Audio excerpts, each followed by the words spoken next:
Hi, my name is Harris. I'm one of your podcast hosts. I'm also a lawyer at Treadstone Law. For most Canadians, buying, selling, or refinancing real estate, a lawyer is the last thing on their mind. That's unfortunate because lawyers play a vital role in the process. But what choices do Canadians have? Lawyers can be very expensive. Well, Treadstone Law offers resources to Canadians so they have access to the information they need. Whether you sign up for a live workshop or a mailing list, we cover topics to help you make informed decisions and avoid costly mistakes. It's advice you can start using today, and best of all, it's free. Visit treadstonelaw.ca/MAS offer or click the link below to get access right now. If you're looking to retain Treadstone Law, it's never been easier. Our entire process is online. From completing the retainer agreement to your signing appointment, everything is done from the comfort of your own home. We're your digital lawyers. The best part of it is that you don't pay anything when you're retaining our firm. Visit treadstonelaw.ca/MAS offer or click on the link below to retain us right now. Enjoy the podcast.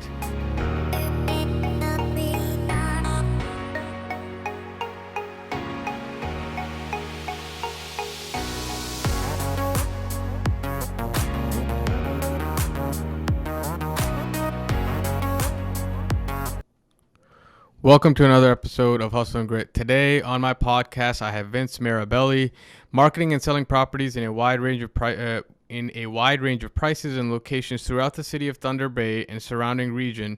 Vince is very well versed in tune with his community. His sincere and at-ease approach with clients ensure a personable yet professional experience. Whether buying or selling, residential or commercial, Vince would be happy to assist you with all of your real estate needs. Welcome to the podcast, Vince. Thank you very much. Thanks for having me. You know what? I want to dive right in. I just want to know, you've got an extensive kind of career in real estate, and you're very active in the community. Why don't you give my listeners just who you are? Was real estate something that you knew from when you were born that you're going to get into real estate and become a realtor? Or was it something that you kind of fell into? What was that kind of journey of you getting to where you are today? Well, I've been doing real estate for 15 years, and how I fell into real estate was actually I used to do property management before this. So I was born in a commercial real estate family. Not that we sold real estate, just that we owned commercial real estate. My dad and my uncle. So I was sort of already born into that, and so I was doing property management in my early 20s for them, for our stuff and for contracts that we got for other property owners. And then what happened was I got bored of property management, and I really liked sales. At the time, I was working for Rogers selling Blackberries. So I liked selling and I liked real estate. So I put the two together, and I dove into real estate. But with like property management, I would assume the paycheck's a little bit more stable than real estate. Real estate's more like, you eat what you kill, for lack of better words. So what was that like psychology of like, okay, you know what, I'm going to leave this and go somewhere where perhaps I don't know what's going to happen by the end of the week or 2 weeks from now, 3 weeks from now. What was your kind of mindset around that? I mean, my family was trying to talk me out of it because, like you said, my brother was like, it's not a steady paycheck. It's commission based. You don't know when your next paycheck's going to come in.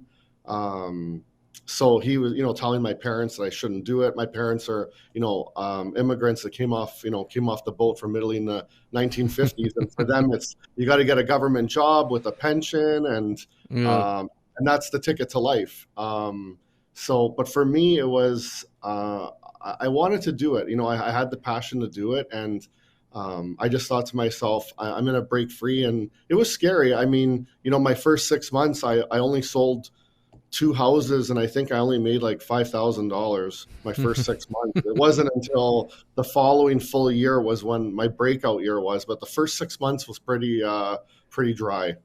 Yeah, I mean, that's, everybody has their beginnings, but so then you were also like, I guess, even though you got into real estate, sales, like you just said, that was not your first kind of sales role. You were already kind of doing some kind of sales. So you kind of understand it, but you're just kind of selling a higher or helping people find a higher ticket item other than the phone. So real estate was I guess it's a jump, but it's not that crazy of a jump. So why don't you give us a kind of rundown of if somebody wants to kind of work with you, and again, for all my listeners, if I know we just started this podcast, but if you ever want to reach out to Vince, I'm going to have his contact information on the side or below, depending on where you're listening from. But can you give us like a journey as to like what it's like working with you? So if you're buying a house or any kind of property, what is it? Because I know with COVID, a lot of realtors are just remote, or they're over the phone or Zoom. Some have offices. What is kind of your whole client journey in terms of working with somebody? Most of my clients, I mean, I work on mostly 80%, 90% referral-based business. Mm-hmm. So after 15 years, my clientele that's calling me is either repeat clientele from before, or it's referral from my previous clientele. So they're family members, they're friends. And I get reached out from everywhere: email, phone, social media. A lot of people, get introduced to me through email, which I find very informal.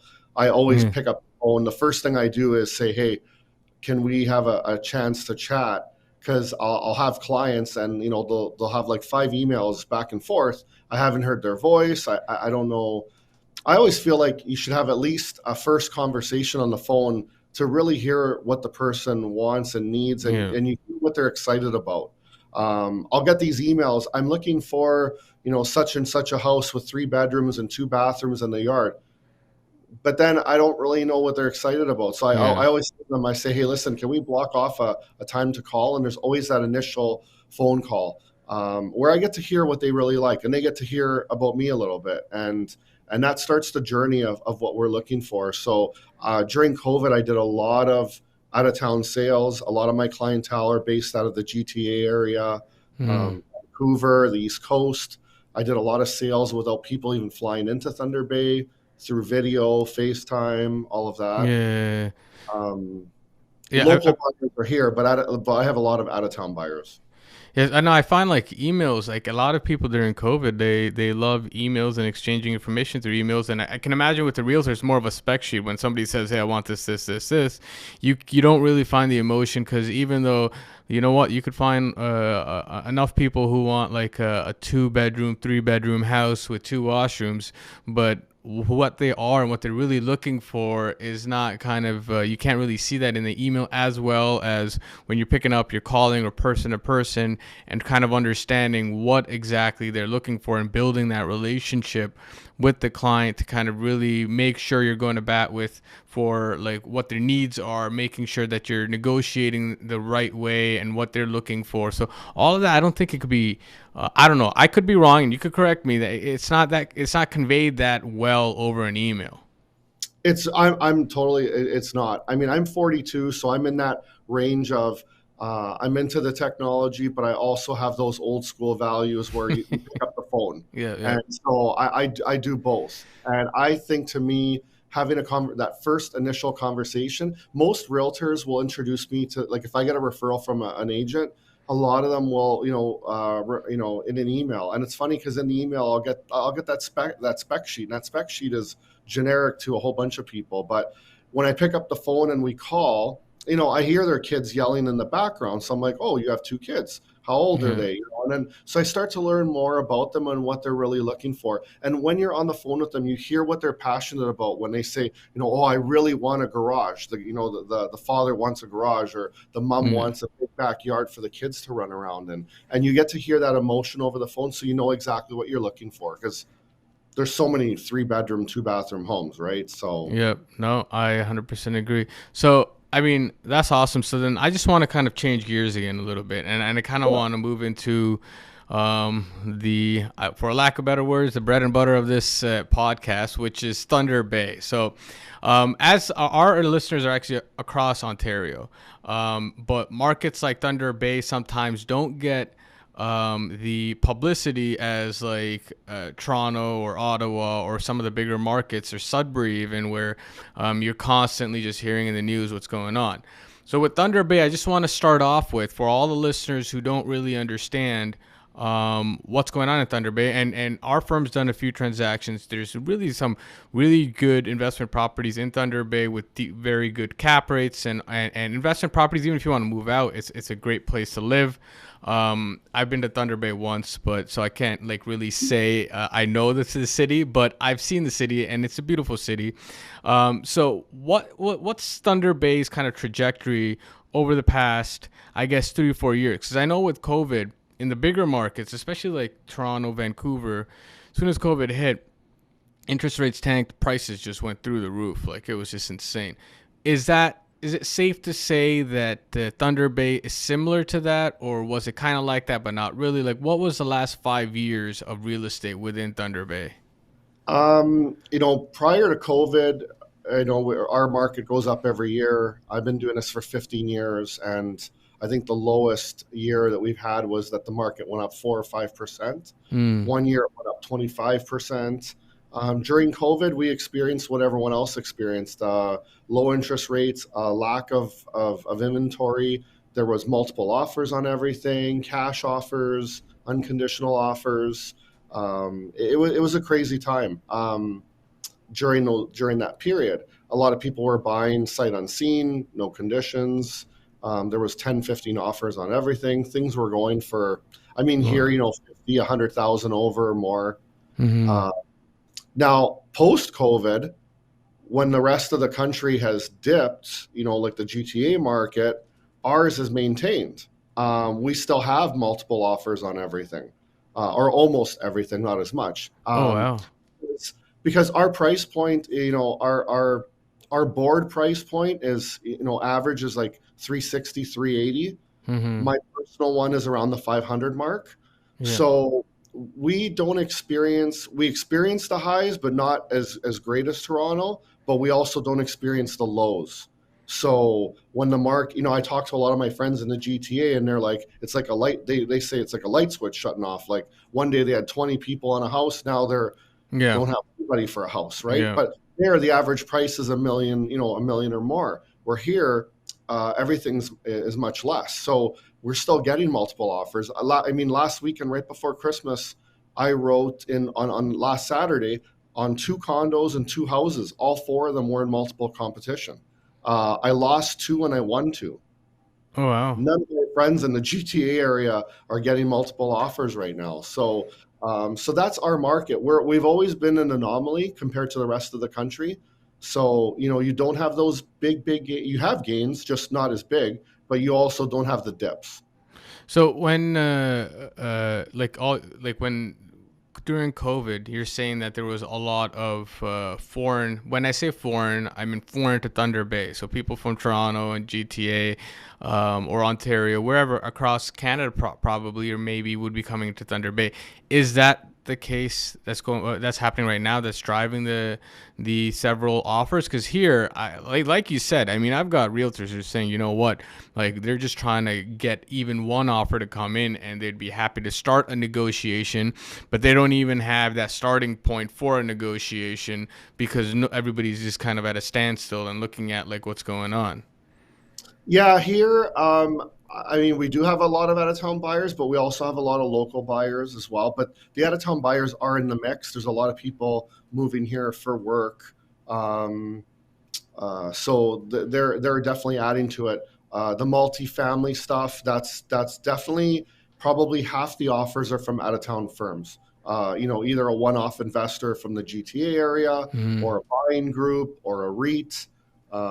Definitely a lot of those offers are coming in because they're getting the cap rates here that they're not getting in the GTA area.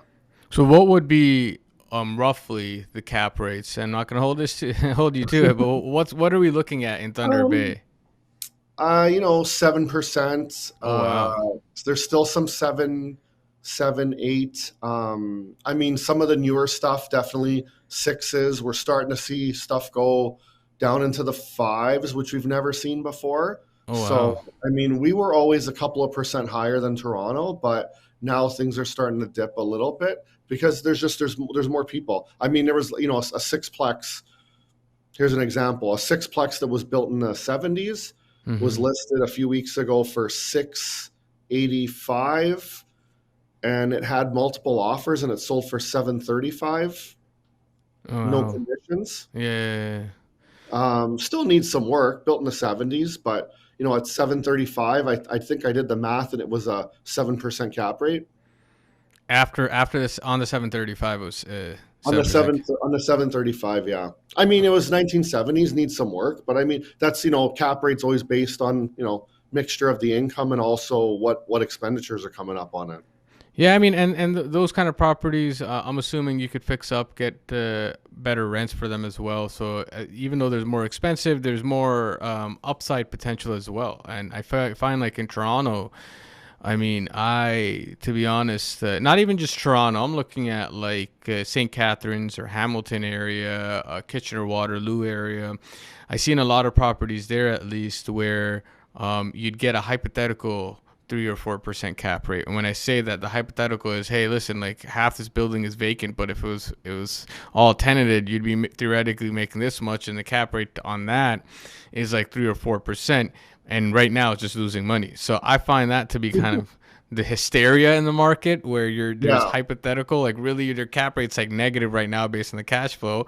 You're losing money, but every month you got to put in money. But to have like, so from what you're saying, like 5% being the lowest or unseen, I mean, 5% here is unseen, but it's only because it's a lot of the stuff is just lower. Now we're kind of slowly moving there, just because I find that like people are desperate to sell because they're into all these, they may overstretch themselves and they got to kind of bring it back in.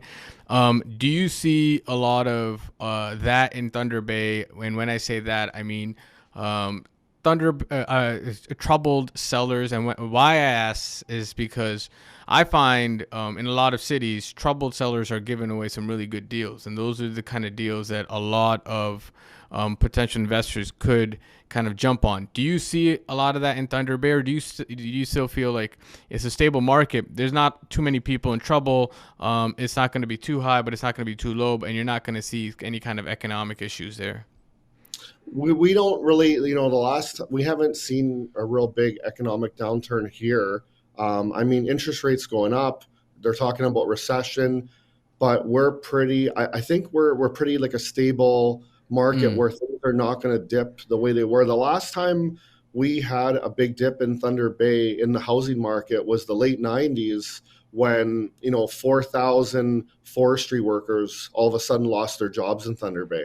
Oh, So wow. in a city of 120,000, 4,000 people losing their Yeah. jobs was a big hit. After that, 2003, 2004, and afterwards, we haven't had a negative year since then. Oh, Uh, wow. Yeah. and So, our market, and you know, in our market, like when I started 15 years ago, and Toronto, people were paying, you know, they were getting, you know, a hypothetical 7 or 8% or six yeah. or seven. We were getting 8, 9, 10. Yeah. Oh, And wow. so now that things have dipped down in Toronto to 3, 4, we're 5, 6. We're always a couple of percent higher. Like Yeah. you never saw 5 in Thunder Bay. The only time I've seen 5, 6 lately is these big REITs coming in and buying a couple hundred unit blocks. Oh, wow. Oh, wow.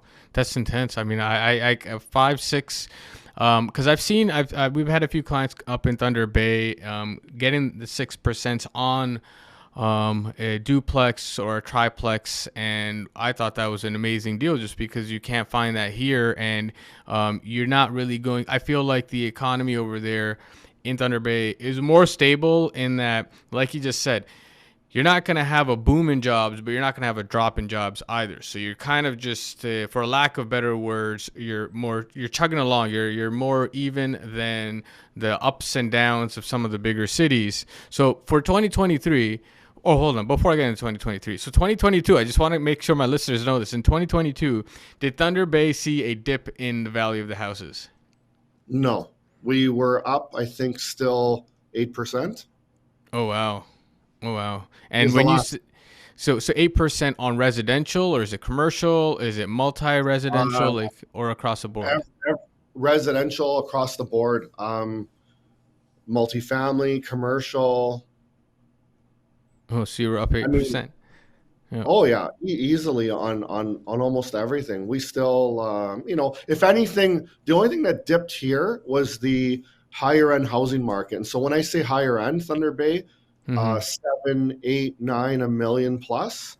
Yeah. So a house here that's a million would be like 2 million plus in Toronto. Yeah. So something that's in the 500 mark would be a million. Same thing. It's probably about, I'd say, about double the pricing. Yeah. Yeah. Here, everything from zero to, I mean, I listed a house for 650 3 weeks ago, and I got over asking price. Oh, wow. I had multiple offers on it. I wasn't even holding offers. Yeah. Wow. No, I mean over here, I think when I say over here again, I'm talking about GTA. But I feel like across the country, wherever you were in the bigger markets, like again, Waterloo, Kitchener, Hamilton. When I say relatively bigger markets, Ottawa, the houses that were above like 2 million definitely saw the biggest dips. Like the luxury homes, you could say. I know Yeah. banks consider like anything over a 1 million an executive home, which puts everything into an executive home. But in reality, I find like over the 2 million mark is where the expensive ones are, and they see like the biggest dips. So in 2023, what's kind of a prediction for Thunder Bay? Do you still see an 8% increase, or do you see more than that? I still see about an 8% increase because, we don't have the product, and I don't think we're going to have the product this year coming up. Mm-hmm. Um, we're not going to have, people are talking about mortgages coming up for renewal and people selling their homes because they were at 2%. Now they're going to be at 5, 6%. Again, you're not going to see that here because we don't have the same numbers like Toronto. Definitely multi-res is not stopping at all. Mm. Like I said, every time I list a 3 or a 4-plex, half the offers are from Toronto, the other half are from local buyers. Sometimes the Toronto buyers win them, and sometimes the local buyers win them. So it's like 50-50. Um, but I think we're going to see it. Right now, mining is huge. It's taken off here. We have gold mines around Thunder Bay. Uh, Um, they're building a new jail here for the mm-hmm. next 5 years, so that's going to employ 800 people. Bombardier or Alstom, which builds the subway cars for Toronto, they used to be at 1,200 employees 10 years ago. Now they're down to 200. So they're at their lowest. Mm-hmm. Um, so they can't get any worse. And our market's still doing well, and they've lost 1,000 people there. Yeah. So I think the mining is what's going to be big here. There's hotels popping up like crazy. We have like one of the lowest hotel vacancy rates in the country. Yeah. So there's like 10 new hotel projects slated here for Thunder Bay. Oh wow! So what's the tour? Is it tourism? Well, there's mining, but is there tourism that's bringing in the hotels? What's like, or I mean, the travelers, or what's kind of attracting that low vacancy rate? What's like the result of, or the reason of that? There's regional tourism here for the Northwestern Ontario, but Mm-hmm. we're also a hub for all these mines that are around here. So when you fly into, I mean, there's no mines in Thunder Bay, but Yeah. just 2 hours outside of Thunder Bay and Beardmore is the new Equinox gold mine, and they're going to be there for the next 20-25 years. They Yeah. actually tore down like a brand new OPP station on a highway for this mine and stuff. So they built all this new infrastructure and had to take it down because of where they found these gold deposits. Um, the Hemlo mine in Marathon. Yeah, there's a lot of stuff around. I mean, we have, in town, we have Resolute, Mm-hmm. Forest Products, Alstrom's here building, the subway cars. Yeah. Our healthcare, our hospital's a regional hospital. Our university is hiring a lot of people from out of town. So recently I've sold some houses to some professors coming here Yeah. for Lakehead, Confederation College. So everything in Thunder Bay is booming right now, every facet of it. Yeah. I mean, gold. Probably, Yeah. Sorry. probably the only thing I've noticed is just Alstrom's down a lot. I mean, to go from 1,200 down to 200, but Yeah. No, I'm definitely from the investment end of it. I'm a gold bug, and I definitely feel like from a strategic investment, I think there's going to be a lot of governmental investment in gold and getting those reserves out. So that's definitely something that I don't see going away in the next few years. So my question then is, what's your kind of tip to out of towners? Again, if you're like looking, if you have questions, definitely reach out to Vince. I'm saying this if you guys are kind of tuning in now. Depending on where you're listening from, his contact information is on the side or below. But Vince? What's your advice to people who are out of towners who want to invest in Thunder Bay? Maybe they can't come and visit Thunder Bay, but they've got, you know what, they're fed up with whatever city they're in because cap rates are too low and they're looking for a better opportunity. What's kind of a good approach to how they should look into Thunder Bay? Should they reach out to you right away? Should they do some research? Like, what's kind of the perspective that you have in terms of out of towners investing in Thunder Bay? I always usually set up a call with them when they call, and we go over what they presently own in the GTA. I get a lot of calls. Oh, I'm an investor. I'm an investor. I'm like, oh, what do you own? Oh, I own one townhouse in Hamilton. So I always, everyone. It's funny because everyone in the GTA is an investor, but I'm like, okay, well, do you own 10 doors, 20 doors, one door? And there's Yeah, nothing wrong. Just don't lie to me. Just tell me what, because then I know what we're gearing towards. If you have one door there, then you're probably only going to buy one or two doors here. But yeah, everyone's always trying to talk up the game, right? And I always tell people, just tell. I look up what they own too before I even talk to them. So a lot of them do these courses and they learn about markets to buy in. And so, and the funny thing is, every time there's an article that comes out that says cheapest places to buy real estate in Canada, yeah, Thunder Bay always are in these articles. So as soon as these articles come out, we get this flood of phone calls from all over. Like I said, Vancouver, Calgary, GTA, East Coast. But I think people, the best advice I can give them is to actually line themselves up with a good realtor, and it doesn't have to be me, just a good realtor, mm-hmm. because they really need to know what they're doing. A lot of people don't even know where Thunder Bay is on the map. And if you're going to buy a piece of real estate here, you need someone on the ground that's going to sell you something that's of value. For every good property, there's not good properties. Yeah, I'll get investors that'll send me listings, and I'm like, I wouldn't buy in that area unless you want to be a slumlord. mm-hmm. So I'm truthful about that. Other realtors will just sell it. I always think to myself, if I got to resell this in 2-3 years, would I want to resell that property? Yeah, yeah, And so I always tell my clients that, like, yeah, okay, a threeplex that's 250 sounds great, but if it's in a bad area, yeah, fine. If they want to buy it, that's fine. Just know what you're getting yourself into. We have property managers in town, really good ones. I line up all my clients with property managers. Some of the clients fly in. It's cheap enough to fly in on a Porter Air Canada flight for a couple mm-hmm. $100 to see what they're buying. Some of them can't be bothered to fly in. We do video. I set them up with a home inspector,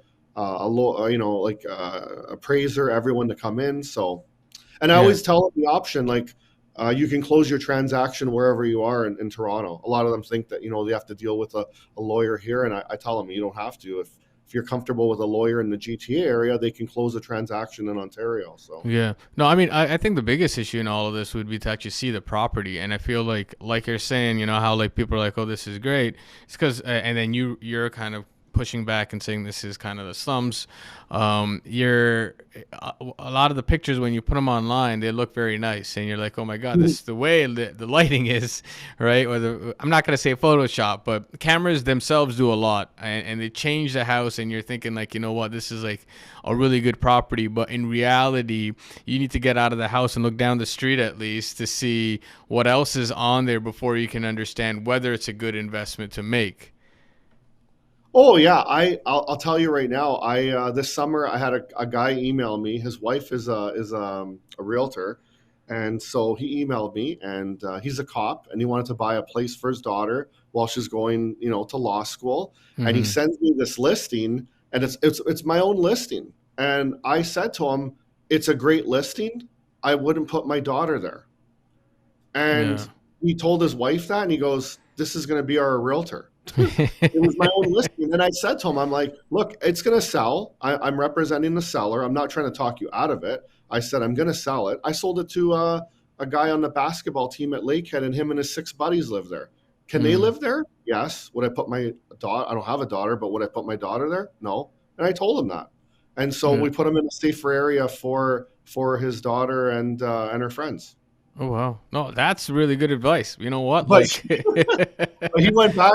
He looked at the email and he went back to his wife. He was like, "This is the realtor we're going with," and she's a realtor too. But she understood to get a realtor in the local market. A lot of realtors. It's funny how many realtors come in from the GTA area, and they try to sell real estate here, and they don't know the market. yeah. Yeah, Vince, you know what? I appreciate all the advice. I think that there's not enough information, true information about Thunder Bay. Like you just said, you know, there's a lot of articles that say it's the cheapest place, and I don't believe the cheapest is the best. But I do believe it provides a good reason to go investigate and align yourself with the right the right realtors and the mortgage brokers to actually invest in certain cities. But you have to know your information, you have to know your neighborhood, all of that. Again, I'm going to have your information for all my listeners. I'm going to have Vince's information depending on where you're listening on the side or below. Definitely reach out. I think it's worth the conversation. If you're looking at investing, even if you're not 100% set on Thunder Bay, it's definitely a market that you should be looking at, but you should be doing your due diligence. Any last words before we sign off, Vince? Just, if you're going to buy here, just fact check everything. Awesome. Great advice. Thank you for coming on. Really appreciate all the advice, Vince. Perfect. Thank you for having me.